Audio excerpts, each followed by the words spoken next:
Hello, everybody, and welcome back. Welcome back. It is me, Cyber Warrior, and we are once again here at CyberWarriorStudios with another security happy hour.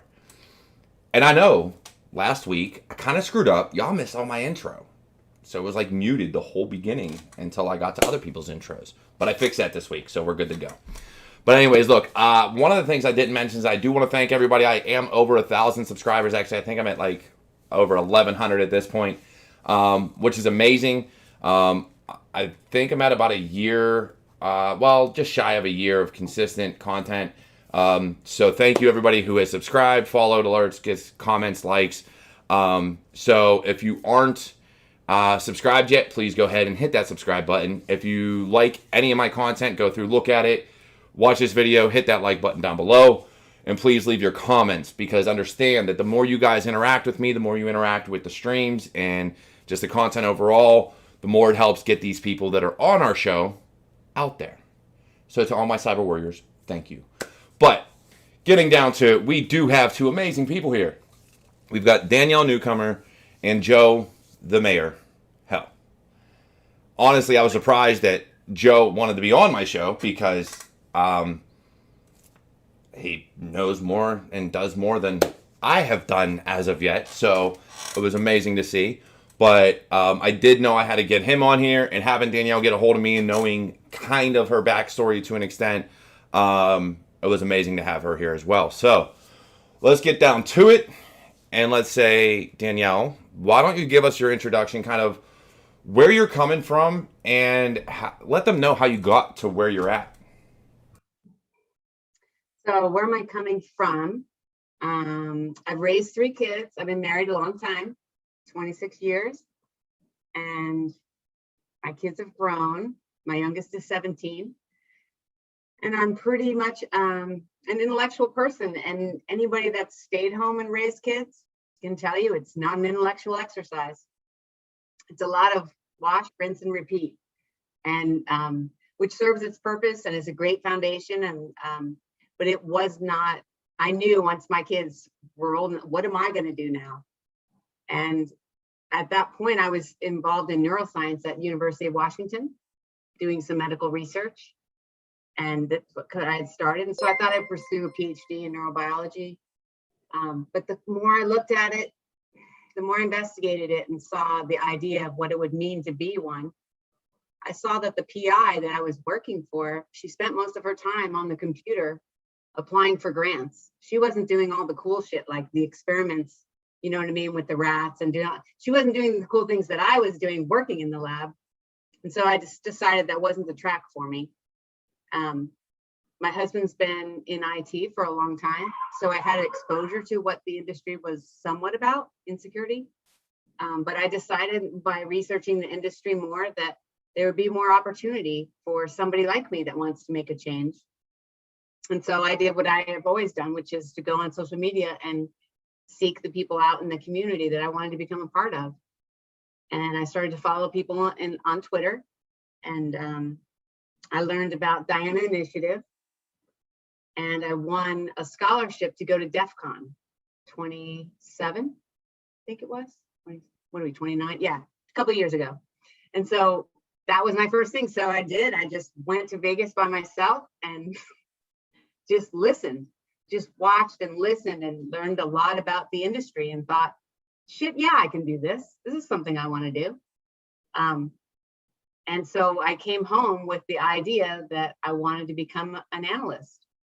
And so I think when I was on Twitter, I saw the book Tribe of Hackers. And so I started to follow Marcus Carey on Twitter. And then the pandemic happened. And he decided that he was going to help skill people up. So he created Quarantine Sec. And it was 6 weeks or 8 weeks. We met twice a week, over Zoom. And he went through the Sec Plus curriculum and the Net Plus curriculum. And that's where I learned a lot of things. And again, just networking on Twitter. And then eventually, I kept saying to people, whoever's going to give me a chance, they're not going to be sorry.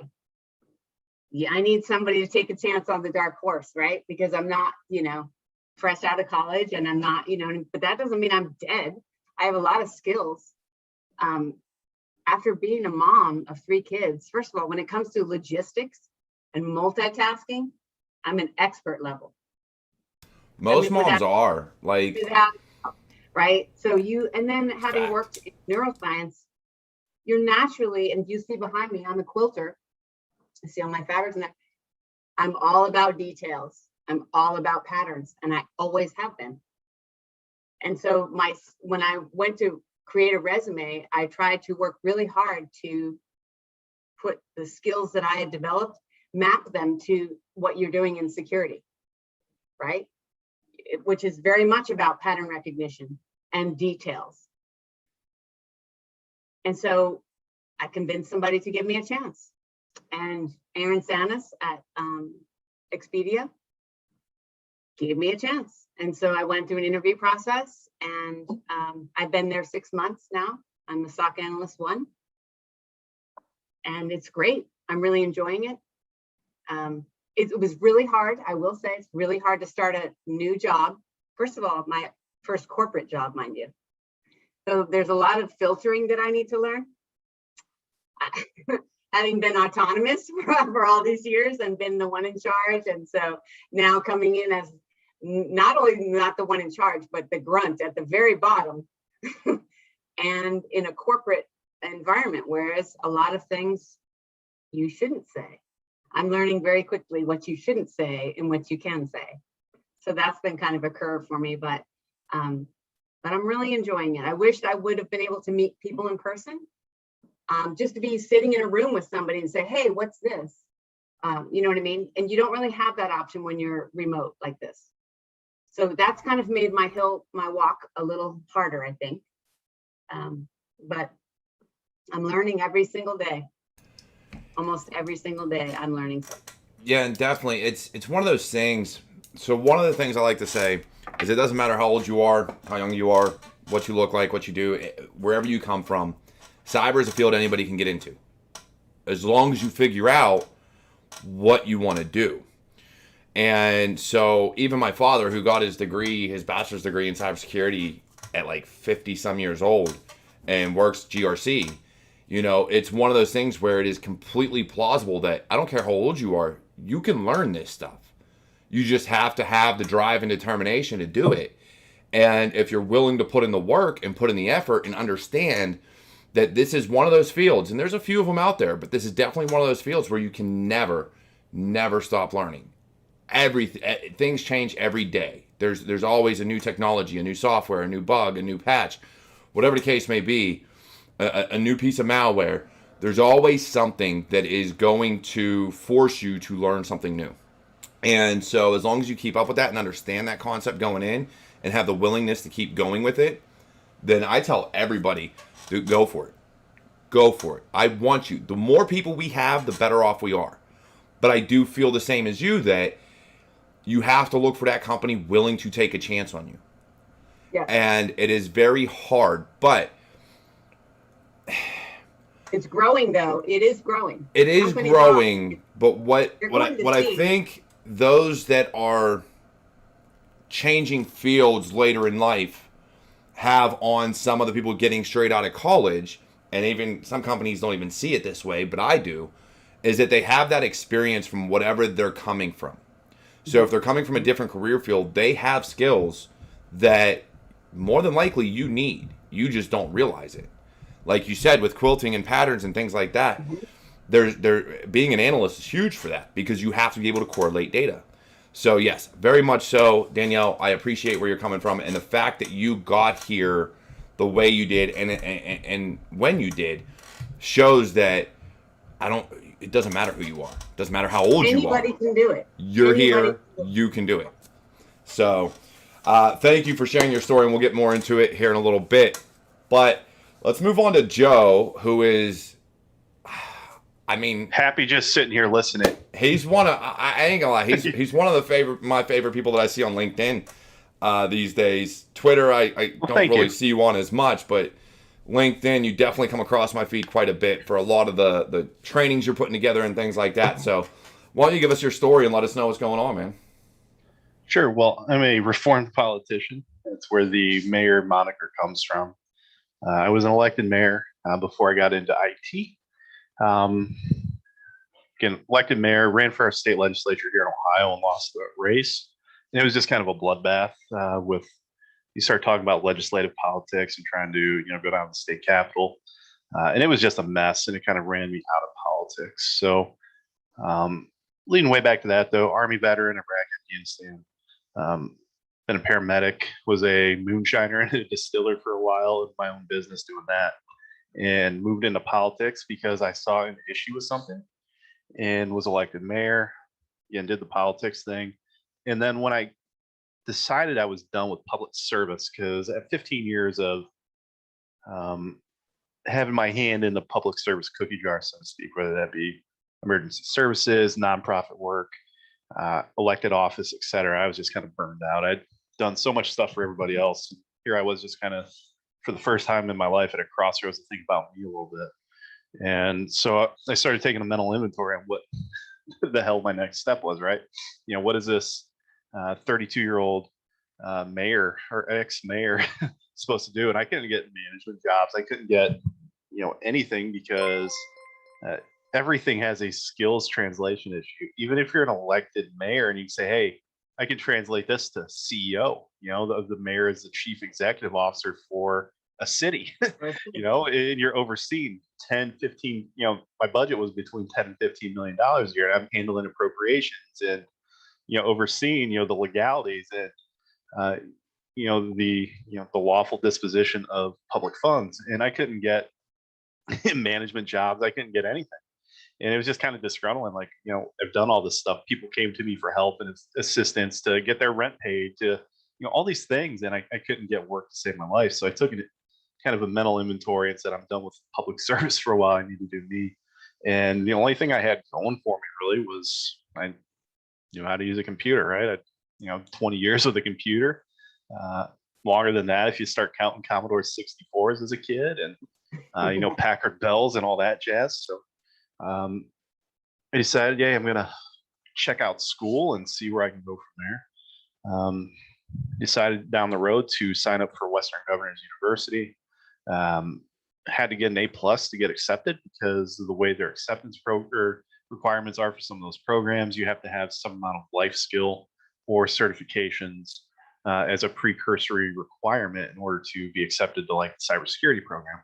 So I had to go get an A+ to get accepted, and then just I graduated in 12 weeks. Just the back half of a bachelor's degree, because they just let you go as fast as you want. So that 12 weeks included Network Plus, Security Plus, a bunch of kind of crappy EC Council certificates, SSCP plus bachelor's degree work, and there I was, November 2019, with this shiny new bachelor's degree, all these certifications that the industry tells you have to get, and I can't get work still. Well, I would apply and I'd be told, well, you're overqualified for help desk. You're going to want too much money for help desk. I'm like, okay, you got a SOC job. You don't have enough help desk experience to get a SOC job. It's like, what the hell are you talking about, right? No, I work for pennies. I have, my Army retirement. I retired from the Army. So it's not like I'm absolutely desperate for a $60, $70, $80,000, a year job at the time. And I still couldn't get work. I couldn't get it. That was, I never leveraged my connections from my political time because I never felt like my service was for me. So had I leveraged some of those connections, I may have been able to fall back on my networking. But I tried to go at it on my own, like a lot of people. And I hit that same brick wall that a lot of people are hitting. But I'm a pragmatic, I'm a pragmatic person. I don't take no for an answer, and I don't stop moving. So if I find a point where I'm no longer making forward progress, I look for a different way to make progress. So I wasn't getting into my goal of being a SOC analyst. I wasn't going to work a help desk. I applied for those jobs because I thought it was expected of me. But at this point in my life, I had no interest in taking a job like a help desk that I didn't want to work, just so I can grind away 6, 8, 10, 12 months before somebody says, hey, okay, you can do the job now. Because I'm of the mindset that you can train people to do anything. I was an infantry sergeant. We could train people to do anything, I promise. And take an 18-year-old fresh out of high school or fresh out of a dropout with a GED and teach them to march and do all that military jazz. You can teach somebody to do anything you want. And that's where my mindset has always been in this field is, what can we do to train? What can we do to teach? So I was very disgruntled with not getting jobs. So I started looking at the industry more and I said, hey, pen testing is interesting. Maybe I can shortcut my way into pen testing. So I got EJPT right after I graduated college and started looking at pen testing. And the key to my success, and I try not to gloat too much, I try to remain humble. But the key to every success I've had in this field has been networking and taking the chance and reaching out to people who are the players, the movers and shakers. And for me, that was Heath Adams, CyberMentor. But we had something mildly in common. He grew up 30 minutes away from me at one point, just out in Toledo, Ohio, and I'm over here in Port Clinton, about 30 minutes away. So I had a connection with him. And so I just said, hey, it's crazy. We grew up close to each other.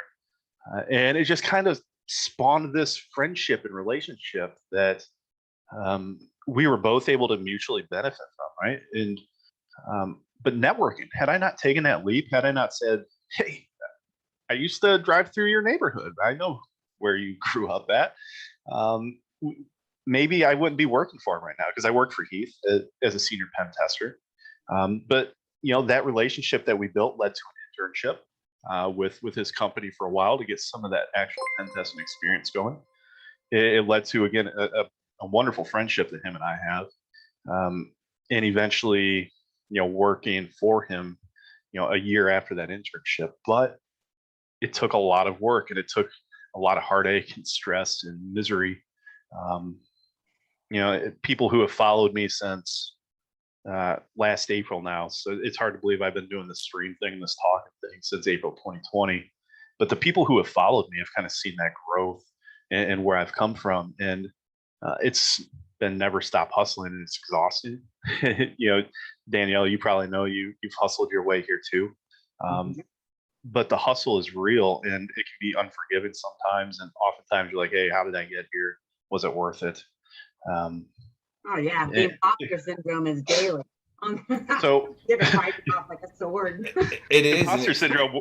Work for Heath Adams and talk about imposter syndrome. Dude, so it's nuts. So I see it every day. I go through it every day, and I've talked about this on numerous occasions. So at my old house, I had all my certifications behind me. Now, mind you, I don't even have them on the wall anymore, but that was because it was a daily reminder for myself that I'm able, I'm capable, I know I can do this. Because I've run into so many people that would just destroy me in any type of manner with their knowledge and with what they're able to do. So it was a reminder to myself that, no, I do belong here. I can work my way to where they're at. I don't have to be them. I do things at my own time, at my own pace, but I know that I'm always learning and growing. And I think that's what a lot of people forget, is that we have to have that mindset that just because someone knows more than you now doesn't make them better than you. It doesn't make you less than. It just means that they've put more time in to get to where they're at.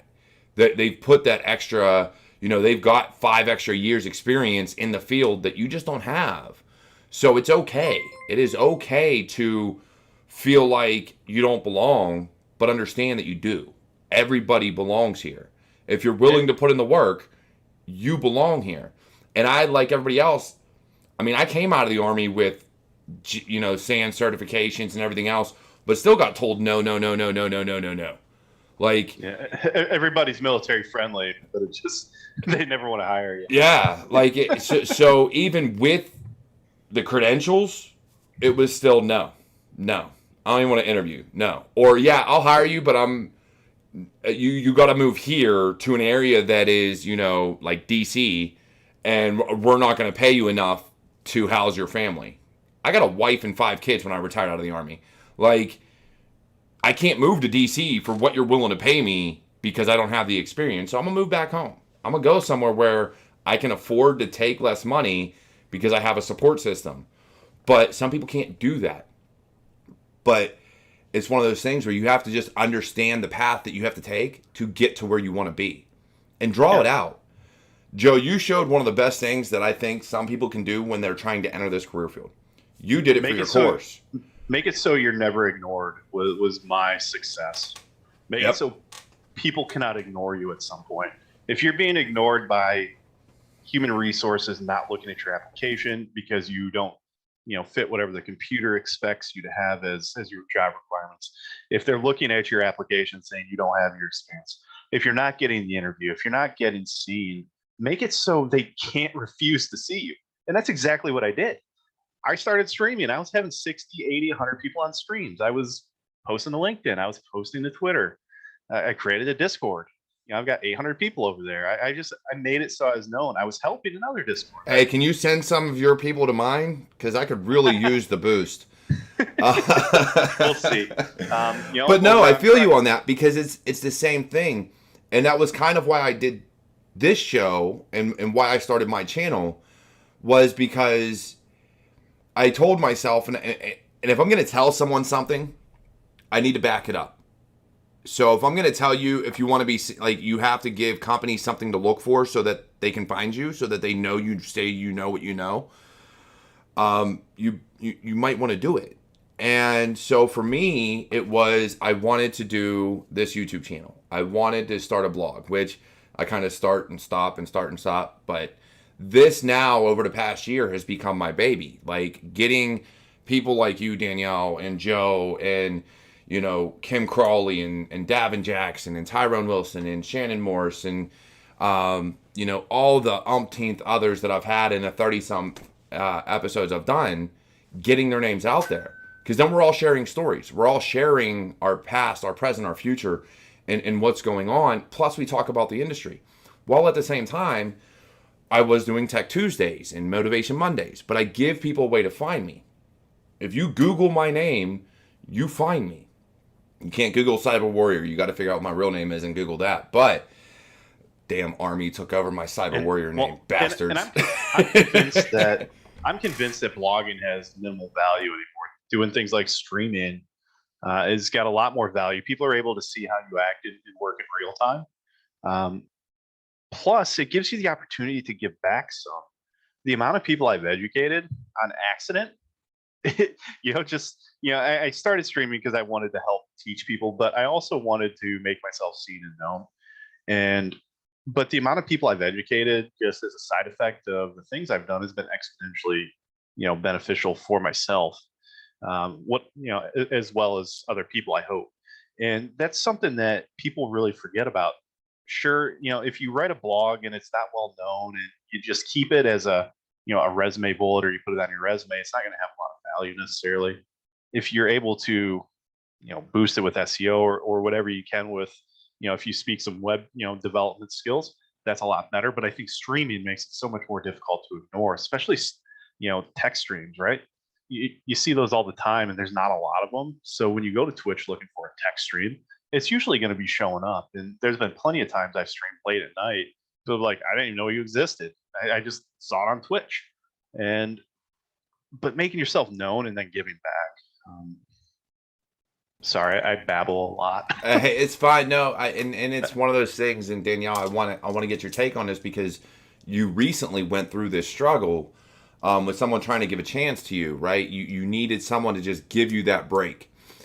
And for me, it's one of those things where YouTube, and everybody's like, oh, do Hack the Box, do whatever. And I'm kind of like, okay, but you can't spit without hitting somebody's site that already does it, and it's been done before. Now, granted, I'm under the mindset that I show mistakes, I show what's going on, and so I do things a little differently. But everything I want to do has already been done on YouTube. But on Twitch, to your point, Joe, it's not very tech, but there's a lot of tech people now that are going there looking. So just being there gets you seen. So it is about being multifaceted and putting your content in different places. One of the things I haven't done, I don't know if I'll ever do, and that's putting it on things like LinkedIn, Facebook, or Twitter. I don't really multi-stream to that many places. It's YouTube and Twitch. But I do see that it's depending on the content you're looking for, you're gonna get found. One way or another, you're gonna get found. But streaming definitely, you got to be streaming. To your point, blogs are really hard to find because there's so many well-known blogs out there, especially when you start talking about different, hot topics. There's already companies that have millions of dollars behind them that are just going to blow you out of the water in SEO and everything else. But Danielle, with your struggle getting into and getting your break, what did you find gave you that leg up? Because I talk about networking a lot also, and I'm being where I came from, I don't hesitate to reach out to hiring managers and be like, look, I applied, just be on the lookout. And when they're like, I haven't found your resume, so I don't know what's going on, I'm like, well, here it is. Here's who I am. And I've done that. So what do you think gave you that they found you, that they were willing to take a chance on you? I think part of it, one of the things that I didn't mention was that while my kids were little, by trade, from the time I was 18, I was a dental assistant. So I can tell you a story about that. I did go in an interview with Microsoft. So there were two people on Twitter, people on Twitter, that gave me a chance.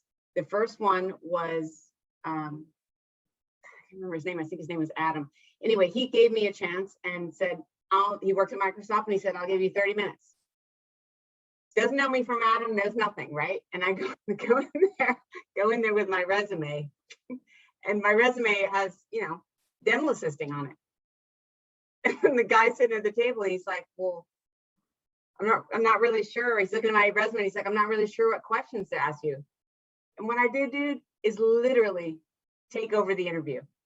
And I was like, let me tell you why being a dental assistant has completely prepared me for working in information security. And I literally proceeded to do, like I said, and mapping my skills. Explaining technical concepts in lay terms is what you do every single day as a dental assistant. You are telling people about a technical procedure that's going to be done on them, and they're scared shit. You need to be telling it to them in a de-escalating, non-intimidating way. I've been trained to communicate in that way and make that translation every day for 12 years. That's second nature to me. And so I was able to finally explain that. Now, I didn't get that job. I did make it in the second round of interviews, which I thought was really cool. I was pretty excited about it, but ultimately they were like, well, you don't have a certification. So I said, okay, but I didn't give up, because here's why. I have a degree in psychology. I understand people. I know how they work. We all kind of work the same. We like to think we're special, but we all kind of work the same. When you have an understanding of that, it really helps you to communicate with people. But having that degree, I've also worked in sales. When you work in sales, you develop a skin that's very thick. And you learn really quick that you don't get 100% of what you don't ask for. So I am of the mindset that I'm going to keep asking, because somebody is going to say yes. So that's what I did. I went through Microsoft, and I was a little bit heartbroken, like, oh, I had this shot and it's ruined. And then I just sucked it up and went back on Twitter and kept doing what I was doing and kept networking. Networking, I think, is really important. And I also think direct communication, telling somebody, putting it out there. I want somebody to give me a chance. Just saying it just that bluntly. I want somebody, people will do what you want if you just tell them what you want. That's how I got my first job. That's exactly how I got my job. It said, I stream, I teach, I mentor. Why the hell won't you hire me? And I got 3 interviews in 2 days.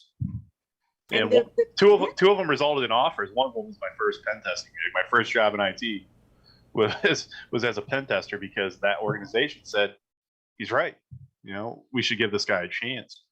And, but it takes, forward thinking people who aren't just, I'll call it archaic, because I don't mind, kicking them in the shin a little bit. The way this industry hires people is archaic. It is not forward thinking for an industry that just demands and requires so much critical thinking. and so much, outside the box thinking. We are so closed off and just so narrow-minded when it comes to selection and opening that door for others. And it's really just unfortunate. So like you said, you didn't have a certification, you didn't get hired. Why do what's the precursory requirement for that certification? How can I show, or how can you as a company allow prospective employees to prove to you that competency without spending, say, $2,000? Or, I'm going to pick on Sands because you got a Sands banner back there. Sands prices people out.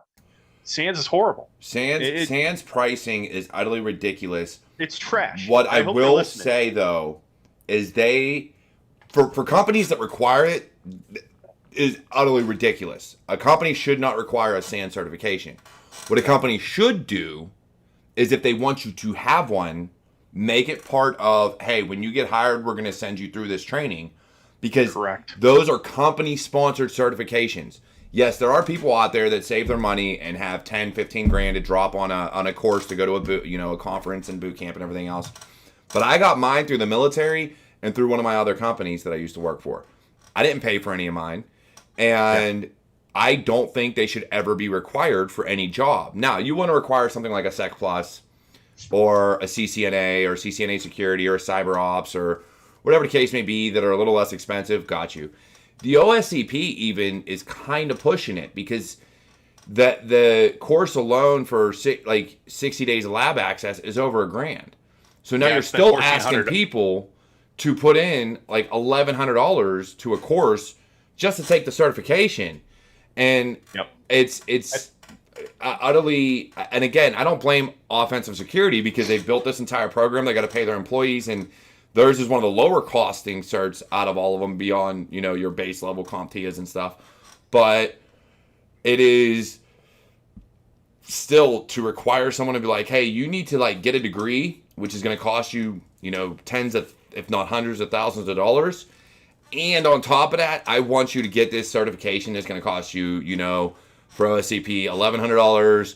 For SANS, it's going to cost you 10 grand. Like, hold up. So now I went through all this and got my degree, but now you want me to get more and come out of pocket even more. And so I do think having degree or certification requirements is a problem. I think, yes, if you have them, they should set you apart because you've gone through the extra legwork. But I don't think it should ever be a requirement. And that's the problem, is when they put it as a requirement, it is an issue. Well, and the other problem is that they don't set you apart. When you think about, and I can only speak for, the pen test and offensive side for the most part, being as I haven't been Danielle trying to get it, or, being hired successfully as a SOC analyst. But talking from the offensive side of the house, your OSCP doesn't set you apart, because too many people are having it. So what do you do now? And that's the issue with a lack of training diversity in the industry and across all the industries, right? Everyone has this idea of what you should have. If you're looking, when people ask me, hey, what certification should I have? I tell them, where do you live? Why don't you Google jobs in your area, not Google jobs on Google? Google SOC analyst on Indeed. You're going to be told to have 41 certifications from 18 different vendors. 5 years of experience for an entry-level position. And you're not going to be able to make sense of it, because, they're looking, generally. So I tell people, look geographically. If you want a job in Toledo, Ohio, don't look at the national requirement. Look in Toledo, Ohio. See what the certifications are required there, and start to kind of centralize your thinking and those requirements for your geography. It's back to SANS. They do really good, and they do open their their program up some. I thought they were doing great when they did it as kind of a needs based. Their scholarships. When they turned it into a CTF, I was crushed. People who are really, really good at CTFs getting into their scholarship program aren't the ones who need the knowledge in the field to break into it, right? If you're crushing, the SANS CTF, do you need education? No. People should be hiring you because you're damn good at what you're doing. Let's give that opportunity to somebody. I gave my opportunity up. I made it last year, and I gave the opportunity up. I didn't take it. Why? I didn't need it. I didn't need it. And so just it doesn't make sense to me sometimes. They do this have whole an industry. academy. The SANS does have an academy. Their SANS Academy thing. I applied for that and passed the technical interview, and then had the like phone interview with the person. And I think that the fact that I talked about having an interest in risk, because I'm definitely interested in risk, and I like the idea of risk management. I like the idea of using data, analyzing it, and making decisions based on it. So in that context, I think they were, as soon as I brought up that I liked risk, I think immediately they were thinking, she's, this isn't the right program. what I you're like just about I'm just starting out. I'm just saying what things are interesting to me. And I think that was literally enough. and Kiki said it best. She said GRC. And that's actually what I was just going to say. GRC is one of those things when I think risk, I think GRC. And it's not because an analyst shouldn't understand risk and what's going on, but it's because understanding risk sets you up within a company to be within GRC and be like, hey, look, this, and this can either cost this amount of money or it can leave you open to these risks, and being able to quantitatively, put factors to that. And so when you understand that, it makes it a lot better. Unfortunately, we see things where sometimes GRC doesn't get the love they deserve. And I'm sorry, after working They with... get a lot of hate. Yeah, they get a lot of hate. Yeah, I love GRC. I do. My dad works GRC. I work with GRC consultants now. Like, GRC right now should get more love than it actually does. But because they're not technical, they don't get the respect sometimes within the community.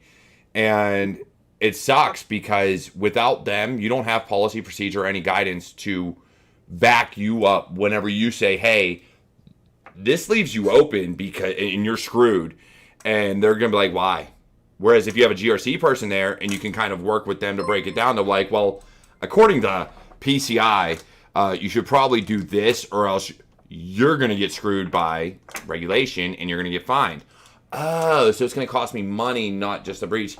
All right, cool. I got you. I'll do that now. But without that GRC person there, I love talking technical, but I'll be honest, there's a lot of technical people that cannot break it down for some of your executives to understand why it's a problem. That's what I'd be perfect at. Literally. Yeah.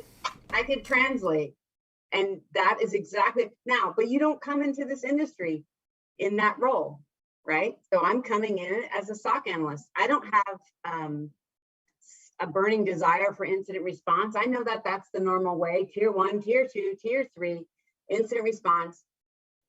This is my foothold into an industry that I'm just beginning to discover. I have a lot of different talents. There's a piece of me that's very technical and nerdy. There's also a piece of me that's likes people and I like talking and communicating. You know what I mean? And so I'm go back and forth between these things. So risk is something that maybe will be in my future. I will learn more about it. I'm going to the Blue Team Con in Chicago. I decided to go there instead of DEF CON this year because I felt like the talks in DEF CON were more focused on the offensive hacking side of it, whereas me as a budding fledgling defender, I wanted to go to something that is uniquely focused on defense and network with other people that are in these roles. And so it'll be my experience now in August to go and see and just talk to people. What do you do in defense? You know what I mean? Not everybody's a SOC analyst. That's not the only defensive role. So I want to go and kind of, widen my own understanding of the industry and what's capable for defense. Yeah, it's one of those things. Like, I've worked both sides of the house. I've been a pen tester. I've worked blue team, and that's why I like what I do now and where I'm at, because I have the opportunity to work with GRC, red team, and blue team. I'm mainly a blue team consultant.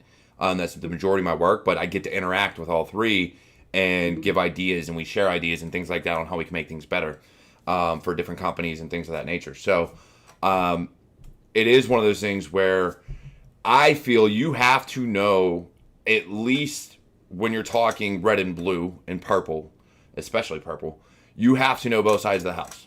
Even if it's a cursory glance, you have to know both sides of the house. GRC, if you already understand the technical, it makes your job as GRC easier. Because now when you're talking to the technical people, they don't have to break it down for you. You already understand it. Right. So it's easier for you to go in there and be like, oh, okay. So because you found this vulnerability, it's going to give a risk to this, this, and this. All right, makes sense. Or because of this pen test, they have these, all these issues. All right, I got you. Instead of them going, all right, and trying to explain it to you why it's a problem, you already know why it's a problem. Intrinsically why it's a problem. Yeah. So, and it's nice. So I do enjoy that. And I love the fact that you already understand how to break things down.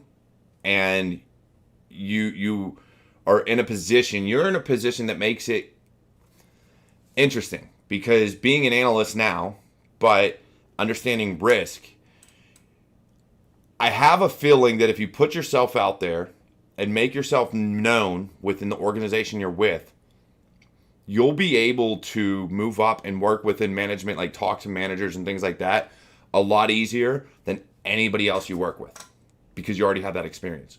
You just have to get a little bit more technical knowledge to be able to do that. I'm putting in my technical time. I want to, in my mind, I've set a goal that I want to be in a leadership position in 5 years. That's what I want. I don't want to be told that I can't do that. Don't even hear that. I'm doing what I want.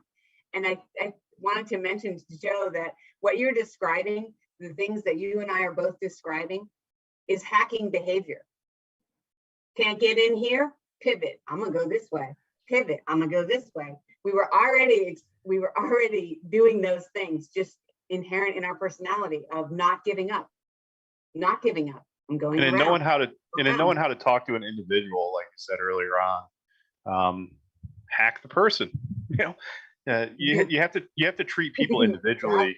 If you go at somebody individually versus kind of as a collective whole, and you address them as the person they are, you'll have so much more benefit. Learn that as a young fire team leader. Learn that as a mayor. Sometimes you just have to find a way to tell people. Yeah, exactly. Yeah. Sometimes as you a just paramedic, you're totally doing it. Yeah. Sometimes you just have to find a way to tell people what they want to hear, even if it's beneficial to you.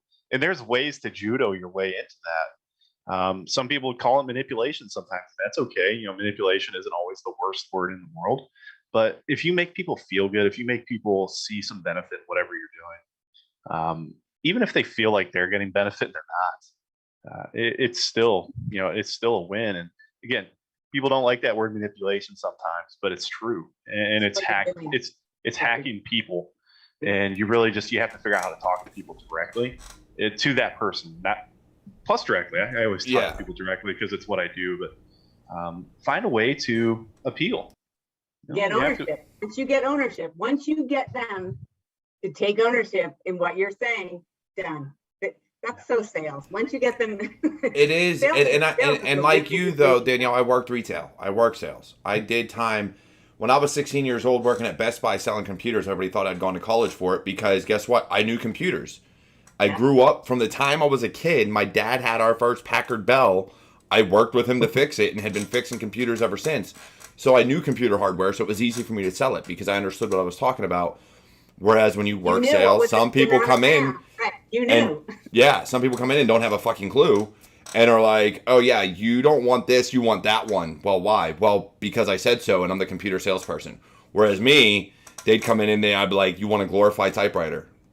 And they're like, what? I'm like, that's what you're asking for. If you want this $300 e-machine, it's a glorified typewriter. And then they'd be like, oh, yeah, no, I want this. Yeah, you want that one over there. I want that gateway over there. Yeah, right? So it's one of those things where I learned it young how to talk to people. And yes, on this channel, I tend to swear and curse, especially depending on the topic. But that's A, because I don't give a fuck. And B, because I know how to, depending on the setting, alter how I talk to people. And get them to see my point without me having to get defensive or be vulgar or anything like that. And some people don't have that capability. They either get way too technical, or if somebody doesn't understand, they get really defensive about it. And they're like, well, you should understand this.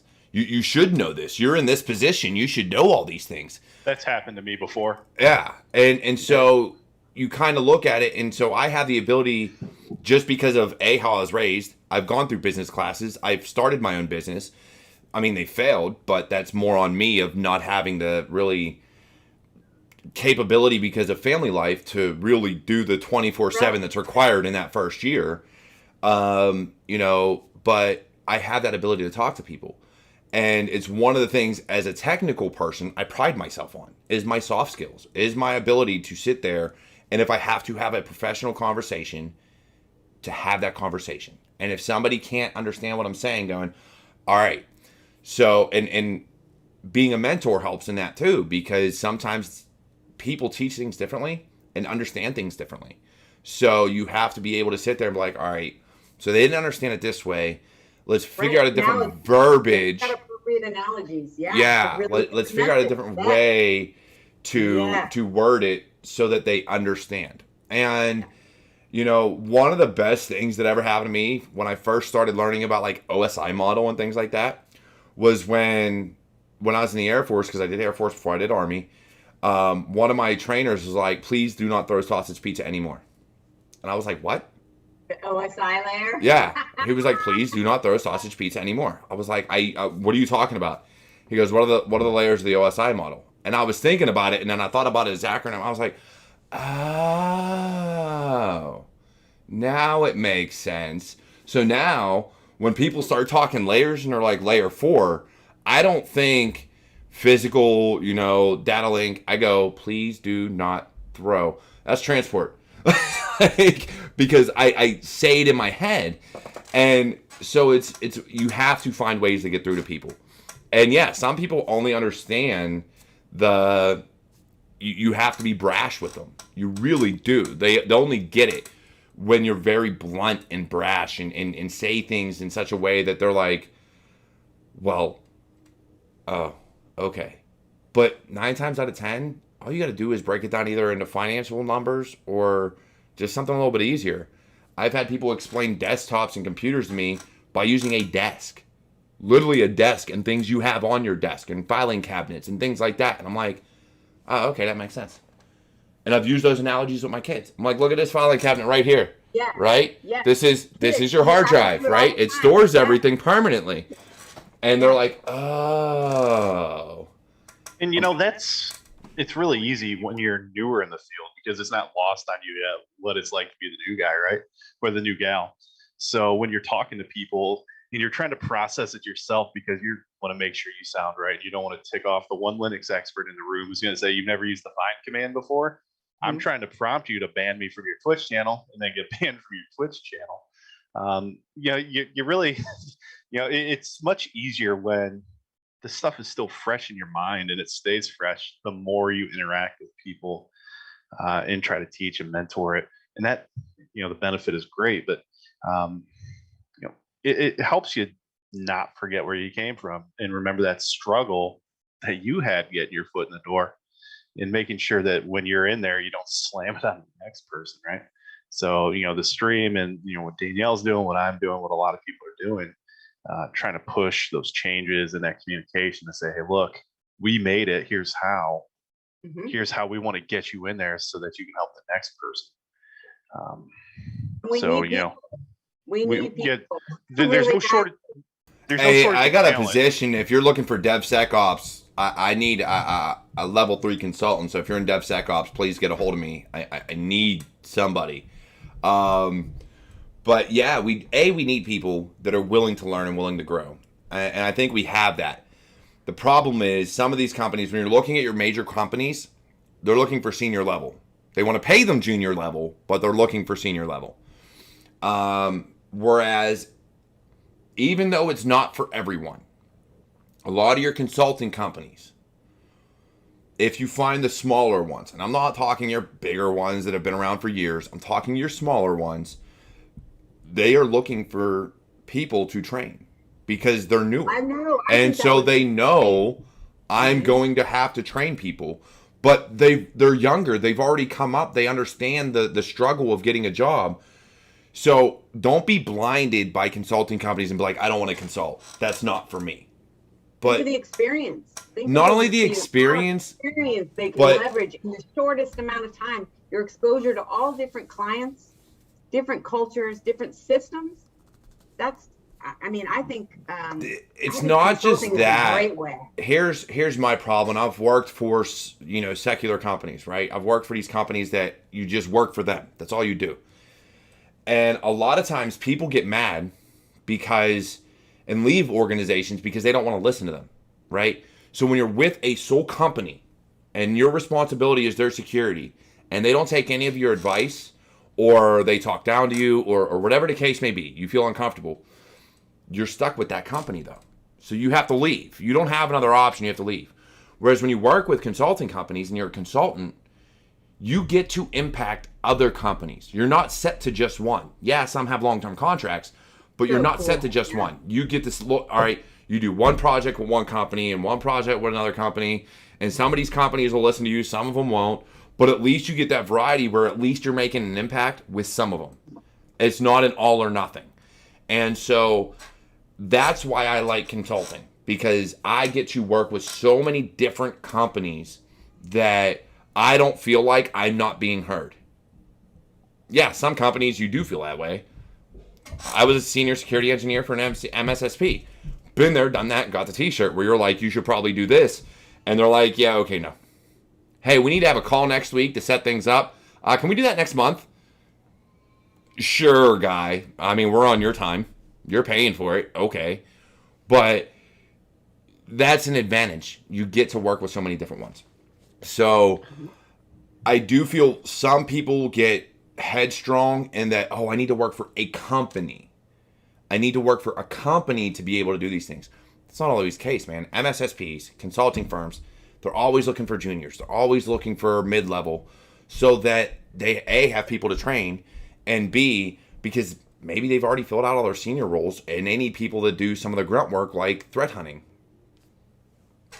Like, hey, I want you to go into this dashboard, tell me what alarms you find, and give me any details you can about it. Okay, that's easy. So it's really, you need to really just look around. And I think so many people get headstrong on, I can't be a consultant. I haven't been doing this long enough. Find the right consulting company. They'll hire juniors. They want juniors. They want people they can train. Companies, not always. Consulting. Find somebody that works for the company and get a recommendation and sideboard your way in. Get off the application stack and have somebody hand your application to somebody who actually makes a decision and matters. LinkedIn. That's why networking is such a key. Network. Yeah. There is no greater friend to get a job in this damn field than networking. It's a bit more difficult with the COVID issue. You're not having local security groups. And whatnot. So, B-sides were canceled last year. Some B-sides are canceled this year. So the networking aspect in person is still a struggle. But B-sides Pittsburgh is on. Not to cut you off. B-sides Pittsburgh in October. B-sides Columbus was just canceled, but Cleveland is having theirs tomorrow. Oh, that's too. I mean, you're just telling me about that now, Joe. Come on. I wish I could go. Hey, really quick. So it looks like somebody in the chat said something. It's okay if I address it. Yeah, go ahead, man. So as a pen test hopeful, the best case scenario is to work for a boutique company where you can learn from a senior pen tester while you get your feet wet. I think that's going to have. I think there's two sides to that. I never play devil's advocate because I don't believe the devil. Need an advocate, the devil doesn't need advocation. But in short, I think that there's two ways to look at that. So the first one is smaller companies may not have the staffing or the finances to hire, employees. That's always going to be a challenge with smaller companies. Is do they have the funding and the available, the available space within the organization to hire? Secondly, if you are a boutique organization, some of them don't hire newer people because they want to get the best value out of their investment in an employee. And sometimes they think, hey, if we hire somebody brand new and, John, the senior over here has to train them, that's less money we're going to make in the long run because John has to spend more time training, less time making money. for the organization. That being said, I think that your smaller organizations or your smaller practices. So when I got hired in my first job, it was a small pen test practice. Very large company. Integration Partners is huge, but the pen test practice was small. There's 3 people there, and it was more, close knit. And the reason they would hire, newer folks that could make an impact is because they had that closer community. But it's also, a company that rakes in $300 million a year. They've got the ability to hire and train. I think your smaller companies struggle a little bit with trying to reconcile that cost versus their bottom line when it comes to that. So 0x say had, I think that's how you say it. I think that there's benefit to trying. I think that certainly don't put all your eggs in that one basket to try to find that small company and be hopeful that they're going to do that. I think if you can find yourself a hub to work in somewhere like Charlotte, North Carolina, that's quickly becoming a huge tech hub on the East Coast. I think if you can find yourself able to live somewhere where you can go to the office and actually shadow these people as employment, I think you'll probably find better luck getting in these boutique firms rather than this remote world right now. I think you're going to take less chances hiring somebody that's brand new with minimal knowledge or functional knowledge, and then try to train them. So I think that it's both. Certainly try if that's something that you're looking for, but make the impact. Make sure that if you find a organization you want to work with, or organizations, you find out who those power players are, those movers and shakers, and you get to know who they are before you try to talk to them. Do a little bit of research. We can figure out what we want about whoever we're looking for, and then send a crafted, targeted message to that individual, showing something you might have in common. Simply something in common. Hey, I saw that you're, from, Asheville, North Carolina. Have you checked out the new Belgian brewery they have there? Have you been to the Biltmore? By the way, I saw that you worked at so-and-so. I'm looking for work. Are you guys hiring? Something like that. Just try to craft a message that's going to be personal, and hack that person. See if there's a way that you can benefit both of you at the same time. And find something in common. There's no better way to network than to network. And the best way to network is to talk to people you have something in common with. So I do think OSINT is critical for the companies you want to work for. And don't feel like you have too much pride or ego to ask for help. I'm a dad. I was a politician. Pride and ego kind of went out the door. So when I got to the point I was fed up, I had no issue saying, what the fuck is going on here? Would somebody please help me get work in this stupid industry? Why can't I get help? Or, why can't I get a job? And boom, job. All I had to do is ask for help. So if you're out there watching this, you're struggling for work, ask for help. Ask. Seriously. Show that you have. And people will do it. They show will that you have. Show that you have some value and ask for help, right? And make it so you can't be ignored. So, yeah, and you said it, and I think the hardest part for people is to let go of their pride and ask for that help. And understand, look, I get it. I do. I get it. I was, to this day, I hear shit. Because I was raised sort of old school where men don't ask for help. Men don't do this, that, and the third. Like, you need to make it on your own. You got to earn your way. You got to do all these other things. But understand, it is not a bad thing to understand, to network and to use those connections. And a lot of people are like, oh, well, I don't want to use my connections because then I'm going to take advantage of people and this, that, and no.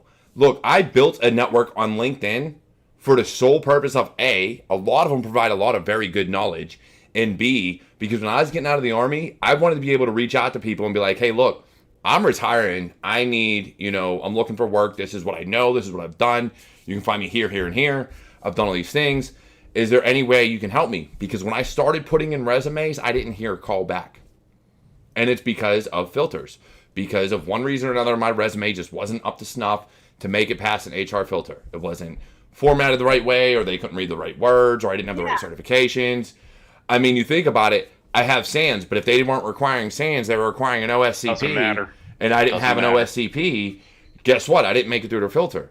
Or, I may have not, I mean, I had a CEH up until this year, but maybe they didn't have CEH on the requirement, so I didn't make it through the filter. So all these different things are you have to be able to network and talk to people. And if you don't talk to people, if you don't put yourself out there, it makes it very difficult, because then you're relying on these automated HR systems to get you through the door. And that's not how, I'm sorry, that's not how this field works. In this field especially, I don't know about any other field, I do know the struggles with everybody I've talked to in this field. Getting through the door very much requires you to put yourself out there, send your resume to hiring managers, but you don't do it in such a way that you seem like you're asking for a handout.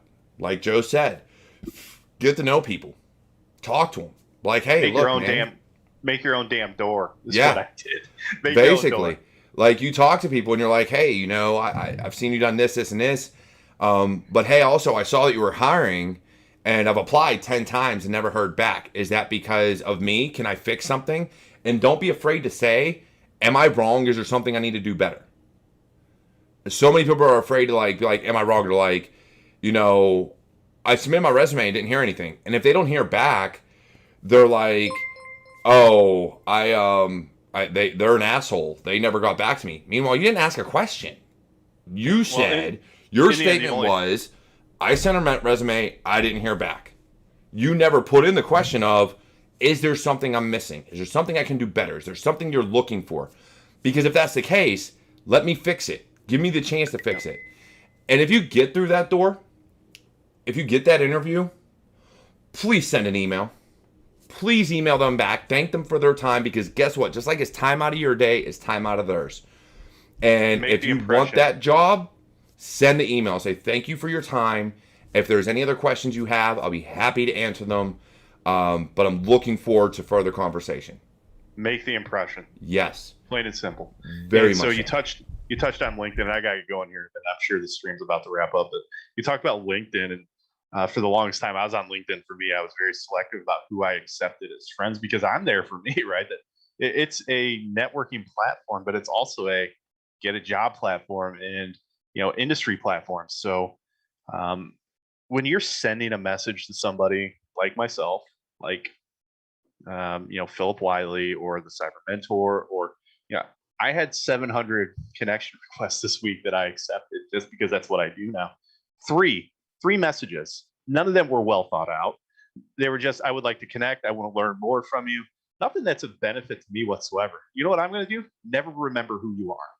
I'm not going to remember the ones I simply click connect on. And if you just say, sir, I want to learn more from you, please help. Or, I read something and want to connect. I'm not going to remember you. If you're trying to break into this field, this is it. This was your one chance for me to remember who you are. And that's not trying to play, I'm all high and mighty or the king by any means. If I have 700 requests, make the impact, make the grade here that says, hey, I want this guy to remember me. I'm connecting with this individual for a reason. I should take 30 seconds or a minute out of my day to say, hey, who the hell is Joe Helle? Send him a message that explains who Joe Helle is and why he should take his time to understand who you are and help you out. And it goes for everybody. Whoever you send a message to, and you're trying to leverage some benefit from it, make the impression. And this whole industry is like that. If you do not make impressions on people, people will not remember who you are. And if they don't remember who you are, you're just not getting it. Yeah, for sure. And I don't know if you saw, Joe, before you go, and yeah, we are going to wrap the stream up here in a minute, right after this. There was a guy, Josh Mador or somebody on LinkedIn, who's always posting things. And some of the stuff he says is just top notch. And he went out there and he listed a bunch of sources and people that you can follow on YouTube, Twitch, Twitter, and different learning material and all this other stuff. Yeah. And so I made the comment to him. I was like, man, I got to step my game up. I was like, if I'm not on your list, I need to step my game up. He was like, oh man, I'm like, no. I'm like, I get that. And I'm okay with that. I forget people all the time on Follow Fridays and this, that, the third. Shit happens. I was like, but here's the thing. When it comes to me and who I am and what I represent and the people I try to represent, which is the cyber community as a whole, getting everybody out there, I don't want you to forget me. So I'm not doing my job if you forget who I am. And that's the thing. You have to make that impression so that no one ever forgets you. And they better not forget you because you've done something good. If they don't forget you because you're an asshat, that's a completely different story. It still works. It does. Hey, It still works. hey, any publicity is good publicity, right?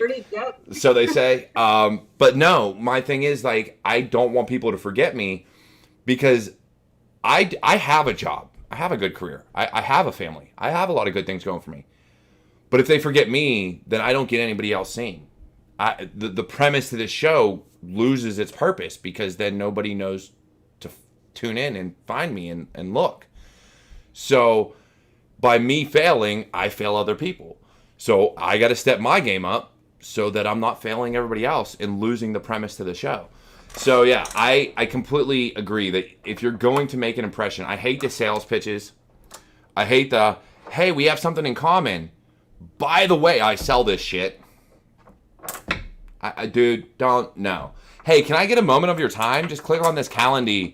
By the way, it's for X, Y, and Z SEO or website or Bitcoin or... I don't care. I've blown up so many spots about people trying to sell certifications. 100% guaranteed pass rate. I don't know if any of y'all saw. You follow me on LinkedIn, I guarantee you'll find me blowing up people's spot. And I do it all the time. I got one for passing OSCP the other day. Really? 100% yeah, we'll help you pass 100% OSCP. I'm like, I got that shit last July. Dude, those are my favorite when they're like, when they label like CISP and OSCP and all them in there. I'm like, have you looked at my profile? Have those. Got the t-shirt. My queue. I gotta get back to work. I only had an hour off. This is my lunch hour. All right. Well, hey, I'll let you guys get going.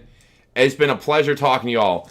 Once again, look, this is Security Happy Hour. This is CyberWarriorStudios. I, of course, am Cyber Warrior. We have Joe down below, Danielle next to me, well, this hand. And I love you all. It's been great having you. Please hit that subscribe, hit the follow, hit the like, leave your comments. Again, the only way we get other people out there is by us being recognized. And the only way we get recognized is by more interactions. Leave all your comments down below, especially if you're on Twitch. I love you. Take care and have a great one. Thank you, guys. Have a great night. Take care. Nice to meet you, Joe. You too, Daniel. Best of luck to you.